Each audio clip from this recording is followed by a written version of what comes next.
Good morning students पिलाने तुम सब केमती अछ निहाती भल थिबो। अच्छा पिलाने चलो आम आज विद्यालय बगीचा को बुली जिबा। केते फूल अरे बाप रे बहुत सुंदर देखा जाउछि ना। अच्छा पिलाने तुम तो अनेक फूलर नाम जानी थिबो। वर्तमान बगीचार सब आड़े टिके तुम बुल आ को सब फूल फुटिची निरीक्षण कर। अच्छा पिलाने ठीक अच्छी आसंता काली तुम सब फूलर नाम तालिका करिवो। जे अधिक तालिका करिवो से प्रथम हेबो।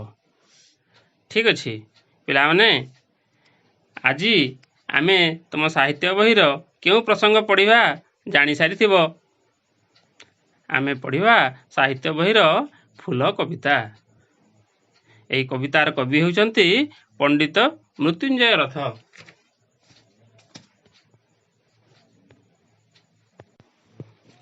एही फूल कविताटी पंडित मृत्युंजय रथंकर गोटे सुंदर कविता।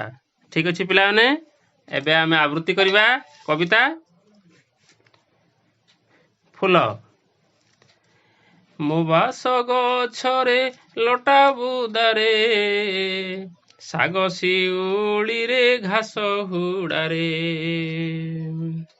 मो बास गछरे लटा बुदारे साग शिउली रे घास हुड़ारे।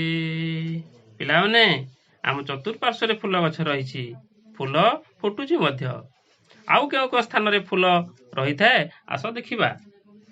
मुथाए पर्वते जलस्थल रे बने उपवने कूल कंदरे।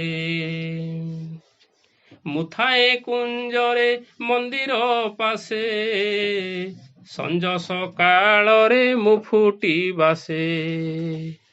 मुथाए कुंजरे मंदिर पासे संज सकाल रे मु फुटी बासे। पिलाने फूलर बासना समस्ते सुंघुथुब निहाती बहुत सुंदर लगे ना। मो रूप सुंदर केते निर्मल पतर ऊपरे दिसे सुढल।